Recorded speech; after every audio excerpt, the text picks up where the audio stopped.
엄마, 그 집 저희한테 미리 증여해 주시면 안 돼요? 요즘 세금이 무서워서요.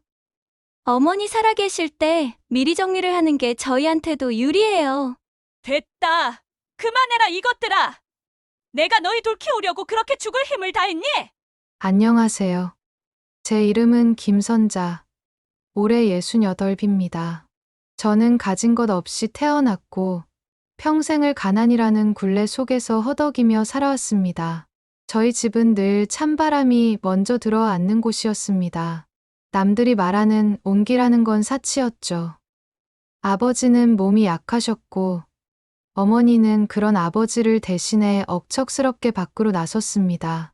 저는 2살 터울의 남동생, 그리고 5살이나 어린 여동생을 품에 안고 아버지의 마른 기침 소리를 들으며 어린 날들을 보냈어요.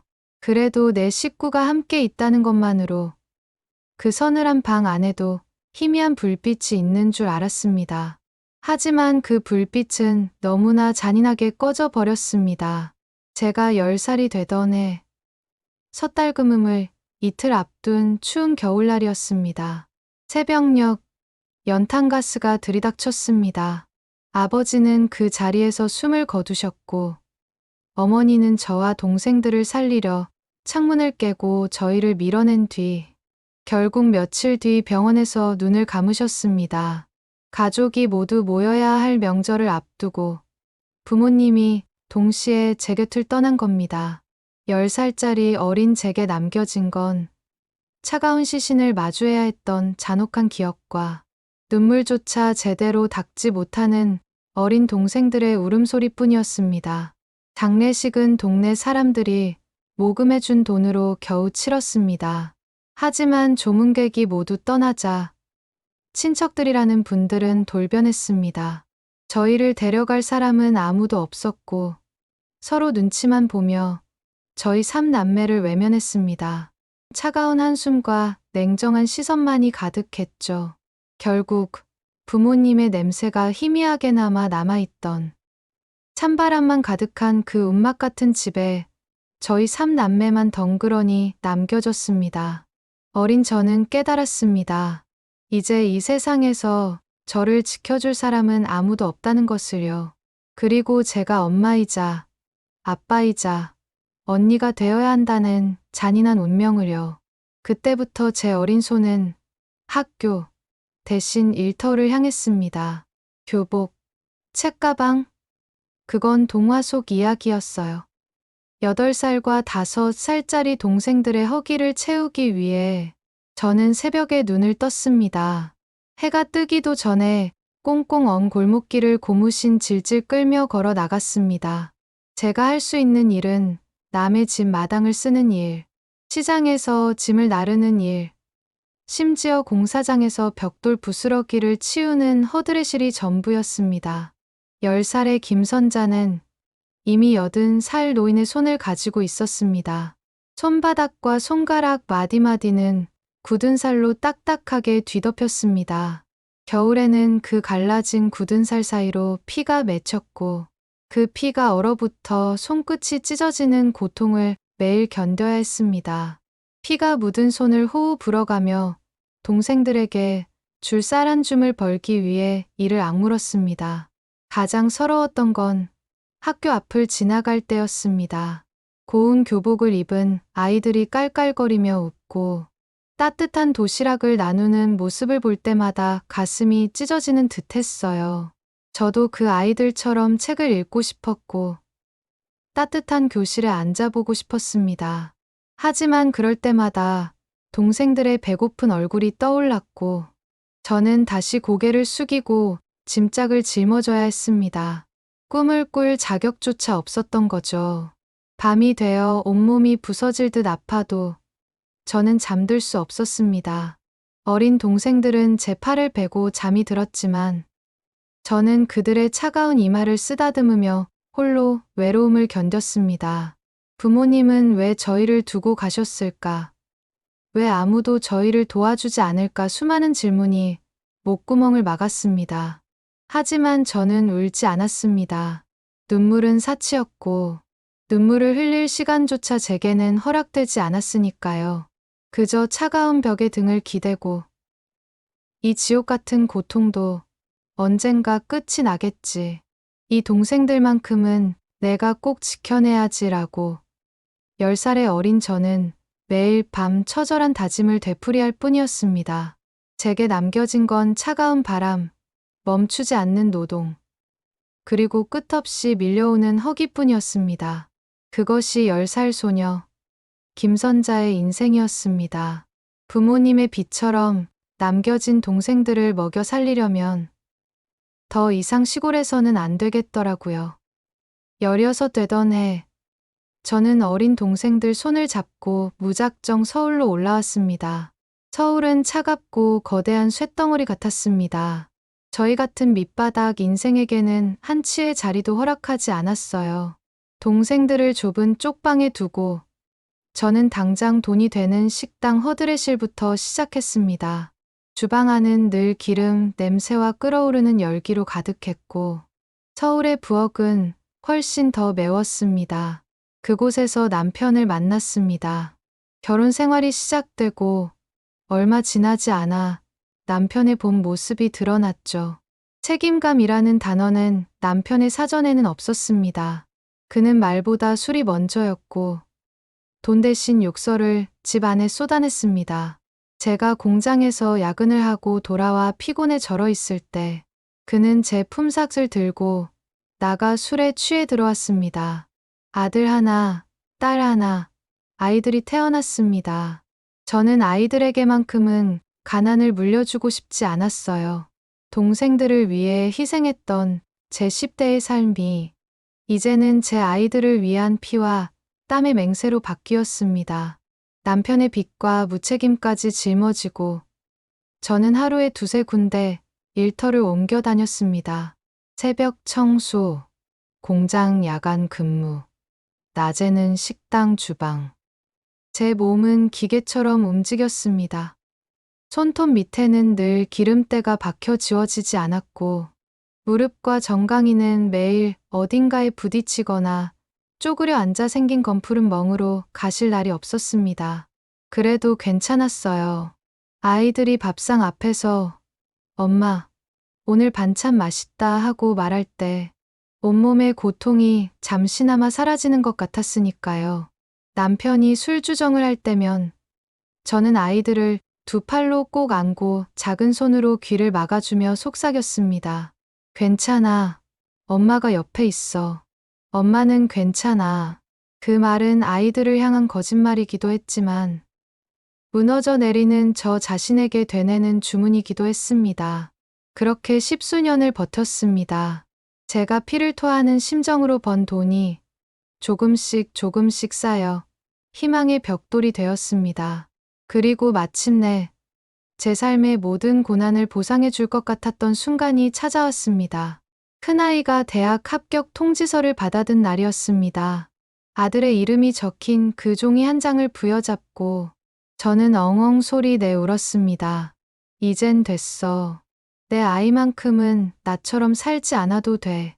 하지만 하늘은 제게 단 한순간의 완벽한 행복도 허락하지 않았습니다. 아들이 대학에 들어간 지 1달도 되지 않았던 때의 새벽이었습니다. 경찰서에서 연락이 왔습니다. 남편이 술에 취해 길거리에서 잠이 들었다가 차가운 밤 공기에 동사했다는 비극적인 소식이었습니다. 저는 경찰서로 가는 길에 눈물 한 방울 흘리지 않았습니다. 오히려 차가운 안도감이 밀려왔습니다. 평생 제 어깨를 짓누르던 가장 무거운 짐이 그토록 허무하고 비참하게 사라진 겁니다. 하지만 동시에 내 인생은 왜 이럴까 하는 체념과 그에게서 벗어나기 위해 피눈물을 흘리며 버텨야 했던 제 삶의 잔인한 운명 앞에서 저는 또다시 무너져 내렸습니다. 남편이 그렇게 허무하게 세상을 떠난 뒤 저는 며칠 동안 밥도 물도 넘어가지 않았습니다. 평생 저를 짓눌렀던 짐이 사라졌다는 안도감과 그 짐을 대신 짊어졌던 제 청춘이 허무해서 겪는 고통이었습니다. 그리고 잔인한 운명은 쉼표도 주지 않더군요. 남편의 갑작스러운 죽음에 충격을 받으신 시어머님마저 한 달도 채 되지 않아 돌아가셨습니다. 그렇게 조용히 상을 치르고 나니 난생 처음 제 손에 커다란 문서 뭉치가 쥐어졌습니다. 남편의 고향에 있는 땅이었습니다. 남편은 평생 돈 한 푼 제 손에 쥐어주지 않고 술로 살았는데 죽고 나서야 저에게 유산을 남긴 겁니다. 그 땅의 규모가 꽤 크다는 것을 알고 저는 헛웃음이 나왔습니다. 살면서 도움 한 번 안 주더니 죽어서야 나를 돕는구나. 그 돈이 아니었다면 두 아이를 대학에 보낼 엄두조차 내지 못했을 겁니다. 저는 망설임 없이 그 땅을 정리했습니다. 남편과의 지독했던 세월을 완전히 잘라내는 심정으로 말입니다. 그리고 그 돈으로 아이들의 등록금을 대고 난생 처음 서울의 작은 낡은 주택 한 채를 구입했습니다. 번듯한 집은 아니었지만 지하에 방 2개가 있어 새를 놓을 수 있었습니다. 저는 50살이 되기 전 결국 일을 그만둘 수밖에 없었습니다. 10살부터 쉬지 않고 혹사시킨 제 몸은 이미 망가질 대로 망가져 있었습니다. 무릎은 닳아 없어졌고 척추는 휘었으며 손가락 마디마디는 류마티즘으로 뒤틀려 밤마다 저를 괴롭혔습니다. 의사 선생님은 더 이상 무리하면 안 된다고 엄포를 놓더군요. 결국 저는 지하방 세입자들에게서 받는 월세 80만 원으로 생활을 이어갔습니다. 물론 제가 평생 쉬지 않고 억척스레 모아둔 돈이 있었기에 가능했죠. 세월은 빠르게 흘러 아들, 딸 모두 번듯하게 대학까지 졸업하고 결혼했습니다. 며느리와 사위를 얻고 손주들을 품에 안았을 때 저는 비로소 제 인생의 숙제를 모두 마쳤다고 생각했습니다. 그들의 행복이 곧 제 행복이었으니까요. 아이들은 서울 외곽에 전세를 얻어 나갔고 저는 난생 처음 홀가분한 자유를 맞이했습니다. 고작 월세 80만 원짜리 삶이었지만 그래도 좋았습니다. 하지만 그 평화는 그리 오래가지 않았습니다. 아이들이 독립하고 연락이 뜸해지자 제 안에는 서운함이 쌓이기 시작했습니다. 그 서운함은 어느 날 자식들의 입에서 나온 차갑고 이기적인 한마디에 완전히 산산조각 났습니다. 엄마, 그 집 저희한테 미리 증여해 주시면 안 돼요? 요즘 세금이 무서워서요. 어머니 살아계실 때 미리 정리를 하는 게 저희한테도 유리해요. 처음에는 그들의 사정이겠거니 생각했습니다. 하지만 한 번, 2번 연락할 때마다 집 이야기가 빠지지 않았습니다. 제가 새벽마다 기름때 묻은 손으로 벌어들인 피땀의 결정체, 제가 죽을 만큼 고생해서 마련한 그 집이 어느새 그들의 욕심의 대상이 되어 있었습니다. 자식들은 제가 10년 일찍 일을 그만둘 수밖에 없었던 망가진 몸을 기억하지 않았습니다. 남편의 술주정을 막아주며 엄마는 괜찮아 속삭였던 날들을 떠올리지도 않았습니다. 그들의 눈에는 오직 시세가 오른 그 주택만이 보일 뿐이었습니다. 지쳐버렸습니다. 평생을 희생해온 제가 이제와 자식들과 재산 때문에 싸워야 한다는 사실이 너무나 비참했습니다. 결국 저는 아이들의 성화에 못 이겨 그 집을 아들과 딸에게 반반씩 증여해 주었습니다. 그것도 모자라 증여세까지 제가 냈습니다. 마지막까지 제 모든 것을 내어준 겁니다. 그리고 몇 달 뒤 그들이 내민 서류에 제 이름이 지워진 순간 저는 제 두 눈을 믿을 수 없었습니다. 자식들이 등기를 이전받자마자 불과 몇 달 만에 그 집을 팔아버린 겁니다. 집 앞에서 저는 발을 뗄 수 없었습니다. 내 인생의 모든 것이었던 그 집이 돈 봉투로 바뀌어 자식들 손에 들려 사라지는 모습을 보았습니다. 제 마음속에 쌓인 건 서러움과 허망함 뿐이었습니다. 내가 이렇게 살려고 평생을 버텼던 걸까? 자식은 제 전부였는데 그 전부가 저를 이렇게 잔인하게 버렸습니다. 제게 남은 건 망가진 몸과 갈 곳 없는 외로움뿐이었습니다. 그들이 저를 내쫓듯 집을 팔아버린 뒤 저를 앞에 두고 자식들은 서로에게 저를 떠넘기기 시작했습니다. 제가 평생을 바쳐 지켜온 아이들이 이제는 저를 짐짝 취급하는 겁니다. 난 애들 학교 때문에 이쪽으로 못 움직여. 그리고 아무래도 어머니는 딸이 모시는 게 맞지 않아? 무슨 소리야? 엄마는 아들이 모셔야지. 왜 그래? 제 귀에는 그들의 목소리가 한치의 흔들림도 없는 계산기 소리로 들렸습니다. 누가 나를 모시는 것이 손해가 적을까? 누가 책임을 덜 질 수 있을까? 피를 나눈 자식들의 입에서 나오는 말이라고는 도저히 믿을 수가 없었습니다. 평생 남편에게 조차도 듣지 않았던 모욕이었습니다. 결국 참다 제 속에서 시뻘건 불덩이가 치밀어 올랐습니다. 그 자리에서 밥상머리를 뒤엎고 싶은 충동을 겨우 억누르며 저는 떨리는 목소리로 마지막 말을 내뱉었습니다.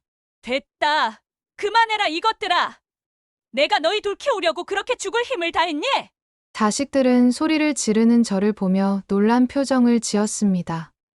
평생 순종적이고 늘 괜찮다고만 하던 엄마가 아니었으니까요. 니들 나 모시지 않아도 된다. 난 그냥 혼자 알아서 살란다. 각자 니들 인생 잘 살아라. 그리고 우리 연 끊고 살자. 다시는 내 앞에 나타나지 마. 그 말은 제가 제 삶의 마지막 끈을 스스로 끊어낸 소리였습니다. 저는 자식들을 놓아주고 제 자신을 지옥으로 밀어 넣은 겁니다. 하지만 후회는 없었습니다. 그들의 차가운 눈빛과 계산적인 말들을 더 이상 견딜 자신이 없었으니까요. 그리고 그들은 제 말을 기다렸다는 듯 움직였습니다. 아들은 이민 수속을 밟고 있던 뉴질랜드로 불과 보름 만에 훌쩍 떠나버렸습니다. 제가 준 돈을 종잣돈 삼아 이 넓은 지구 반대편으로 영영 도망간 겁니다. 딸은 더 잔인했습니다. 며칠 뒤 제가 전화를 걸자 지금 거신 전화번호는 없는 번호입니다 라는 안내 음성이 들렸습니다. 딸은 제게서 완전히 연락처를 지워버렸습니다. 제 존재를 깨끗하게 없애버린 겁니다. 제가 평생을 바친 자식들이 저를 쓰레기처럼 버리고 도망친 겁니다. 저는 그 자리에서 주저앉아 통곡했습니다. 아무도 기억해 주지 않을 삶의 고통은 참을 수 있었지만 저희 전부였던 가족에게 버려진다는 건 심장을 찢어내는 듯한 고통이었습니다. 결국 저는 다시 20년 전의 삶으로 돌아갔습니다. 번듯한 집을 잃고 보증금조차 빠듯한 허름한 동네의 작은 지하 단칸방을 전전했습니다. 쥐도 바퀴벌레도 저와 함께 사는 그 좁고 습한 방에서 저는 홀로 긴 겨울을 맞이했습니다. 외로움은 이전보다 훨씬 무거웠습니다. 몸이 아파도 열이 나도 누구 하나 따뜻한 물 한 잔 건넬 이 없었습니다.